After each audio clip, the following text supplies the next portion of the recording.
రైతులకు good morning బావా. ఏమిరా అప్పుడే తెల్లారిందే? కోపడకు బావా, నేను రామానుజం నైట్ అవుట్ చేసి నువ్వు సంతోషపడే పని ఒకటి చేశాం. అవును సార్. ఏం చేసినారు? ట్యాక్సీలో నీకు 20 లక్షలు సేవ్ చేశాం బావా. 20 లక్షలు మిగిల్చినావా? చాలా మంచి పని చేసినావురా బావా, మరి నీకు ఉపయోగపడే పని ఏదన్నా చేస్తే నా పత్రాలు నాకు ఇచ్చి నన్ను మా ఊరు పంపిస్తానన్నావు, గుర్తుందా? గుర్తులేకేమిరా, అట్టే వదులే.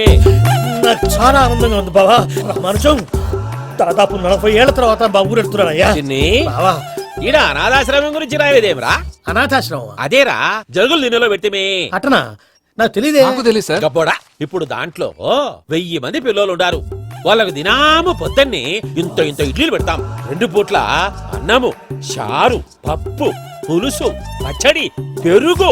బావా, ఇప్పుడు నువ్వు నా కంటికి మేలు మదర్ తెలిసేలా కనిపిస్తున్నావు. ఇంత చేస్తానం కదా, దానికి ఎంత లెక్క అవుతుంది ముందు చెప్పు.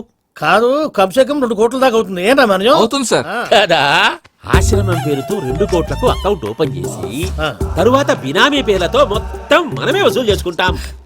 మరి ఆశ్రమంలో పిల్లకాయలకి? ఆశ్రమం ఉంటే కదా పిల్లకాయలు ఉండేది. ఆశ్రమం లేదా? మరి ఇందాక ఉందన్నావు. కాగితం మీద ఉంటాది.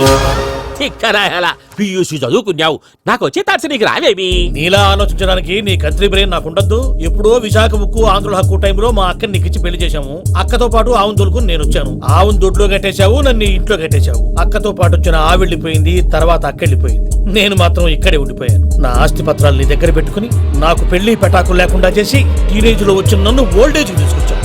కానీ నాకు విముక్తి లేదేమిటా? పిండారుడుకుని తినే చండారుడా, ఇస్తరాకులు కడుక్కొని దాచుకునే ఇతం తక్కువ ఎదవా, గేదె కొమ్ములు తీసేసట ఆ పేషెంట్ రా దరిద్రపు కొట్టేదవా, ఏ ప్రాసెదవా? సార్, గంగిగోవు లాంటి నాలో గౌడు గేదెలాంటి ఆయన చూసుకుని తిట్టడం వల్ల బీపీ తప్ప ఏమైనా ప్రయోజనం ఉందా? 40 ఏళ్ల నరకం రా మనచం. ఇలాగన్నా బయటపడకపోతే బ్రతకలేనురా. ఇది నీకు తప్ప.